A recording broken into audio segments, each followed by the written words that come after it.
కోపంతో భార్యను వదిలేసి వెళ్ళిన భర్త గురించి మీకు తెలుసా? ఒక కథ రూపంలో తెలుసుకుందాం. పూర్వం జరత్కారుడు అనే ఒక వ్యక్తి బ్రహ్మచర్య నియమాలను పాటిస్తూ అడవిలో తిరుగుతూ ఉండేవాడట. అయితే అతను అడవిలో అలా నడుచుకుంటూ వెళుతూ ఉంటే ఒక విచిత్రమైన సంఘటనని చూశాడు. మార్గ మధ్యలో ఒక పెద్ద గొయ్యి ఉంది. దాని పక్కనే ఒక వేరు ఆకారంలో ఉన్న ఒక చెట్టు ఉంది. ఆ చెట్టుకు తలకిందులుగా వేలాడుతూ తపస్సు చేస్తున్న ఋషులు కనిపించారు. అప్పుడు జరత్కారుడు ముందుకు వెళ్ళి ఆశ్చర్యంగా, ఓ మహాత్ములారా, మీరంతా తలక్రిందులుగా వేలాడుతూ తపస్సు ఎలా చేస్తున్నారు? నాకు కూడా తపస్సు ఎలా చేయాలో నేర్పించండి అని అడుగుతాడు. అప్పుడు చెట్టుకు వేలాడుతూ తపస్సు చేస్తున్న వారిలో ఒకరు ఇలా చెబుతాడు, నాయనా, ఏం చేయమంటావు? మేమంతా పరమ విషాదంలో ఉన్నాము. మా వంశంలో జరత్కారుడు అనేవాడు పుట్టాడు. వాడు వివాహం చేసుకొని వంశవృద్ధి చేయకుండా ఉండడం వల్లే మేమంతా ఇలా ఉన్నాం. ఇప్పుడు మేమున్న ఈ చెట్టుకు ఉన్న ఆఖరి వేరు కూడా జరత్కారుడి మరణంతో తెగిపోతుంది. ఆ మరుక్షణం మేమంతా నరకకోపంలో పడిపోతాం. వాడు వివాహం చేసుకొని వంశాభివృద్ధి చేస్తేనే మాకు దివ్యలోకాలు ప్రాప్తిస్తాయి అని చెప్పుకొని బాధపడ్డారు.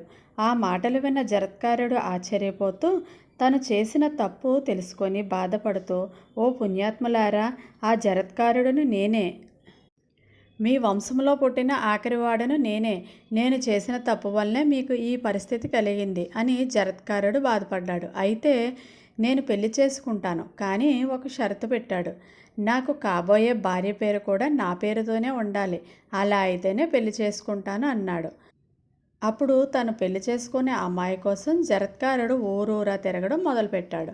అప్పుడు నాగజాతిలో పెద్ద అయిన వాసుకి ఈ విషయం తెలుసుకుంటాడు. వెంటనే వాసుకి తన చెల్లి అయిన జరత్కారిని తీసుకొని అతని వద్దకు వెళ్తాడు. ఓ మహానుభావ, ఈమె నా చెల్లెలు జరత్కారు. మీరు మా చెల్లిని పెళ్లి చేసుకొని మన ఇద్దరి వంశాలను ఉద్ధరించండి అని ప్రార్థించాడు. దానికి జరత్కారుడు అంగీకరిస్తాడు. ఇద్దరికీ ఒక శుభముహూర్తంలో వివాహం జరిపిస్తారు. మొదటి రోజు తన గదిలోకి వచ్చిన భార్యతో జరత్కారుడు ఇలా అంటాడు, ఓ సహధర్మచారిని, నా మనసుకు వ్యతిరేకంగా నువ్వు ఎప్పుడైనా నడుచుకుంటే ఆ క్షణమే నిన్ను వదిలేసి వెళ్ళిపోతాను అని చెబుతాడు. ఇది నా నియమం. ఆ విచిత్రమైన నియమానికి ఆశ్చర్యపడిన అతని భార్య చేసేది ఏమీ లేక నిరంతరం పతిసేవ చేసుకుంటూ బతుకుతూ ఉండేది. ఇలా తన భర్త మనసుకు అనుగుణంగా నడుచుకుంటూ కొంతకాలానికి గర్భవతి అవుతుంది. ఒకరోజు జరత్కారుడు బయటికి వెళ్ళి బాగా అలసిపోయి తిరిగి వచ్చి తన భార్య ఒడిలో పడుకుంటాడు. కొంతసేపటికి సూర్యాస్తమయం అయ్యే సమయం ఆసన్నమైంది. అది చూసిన భార్య, సంధ్యావందన గడియలు మొదలయ్యాయి. తన భర్త తన ఒడిలో గాఢ నిద్రలో ఉన్నాడు. ఒకవేళ నిద్ర లేపితే తన భర్తకు నిద్రాభంగం అయ్యి కోప్పడతాడేమో అని భయం. లేపకపోతే సంధ్యావందనం చేసుకోవాలి కదా, ఎందుకు లేపలేదు అంటాడేమో అని భయం. అయితే సంధ్యావందన నియమాలు పాటించకపోతే అపచారం కదా అని నిద్ర లేపుతుంది. గాఢ నిద్రలో ఉన్న జరత్కారుడు నిద్ర లేపడం వల్ల పట్టరాని కోపం వస్తుంది. నన్ను ఎందుకు నిద్ర లేపావు అని గట్టిగా అరుస్తాడు. అప్పుడు జరత్కారిని, సంధ్యావందనం చెయ్యాలి కదా, అందుకని లేపాను. అప్పుడు జరత్కారుడు ఒక నవ్వు నవ్వి, నేను సంధ్యావందనం చేయకుండా సూర్యుడు ఎలా అస్తమిస్తాడనుకున్నావు?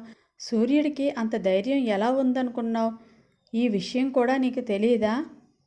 సరే, నియమం తప్పావు కదా, కాబట్టి ఇక్కడి నుంచి నేను వెళ్ళిపోతాను. అయితే ఇంతకాలం చేసిన పరిచర్య నాకు ఎంతో సంతోషాన్ని కలిగించింది.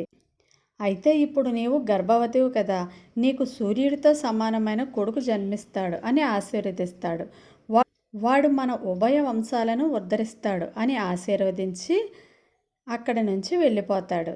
తను చేసిన తప్పు వల్లే ఇలా జరిగిందని బాధపడుతూ తన సోదరుడైన వాసుకు వద్దకు వెళ్ళిపోతుంది. జరిగిన విషయం తెలుసుకున్న వాసుకి తన చెల్లెలను ఆదరిస్తాడు.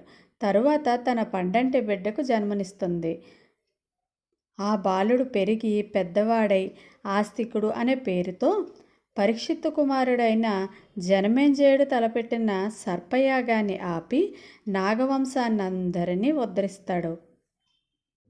నాగవంశ ప్రజలందరూ జయ జయధ్వానాలు కొడుతూ ఆస్తికుడిని రాజుగా చేస్తాడు.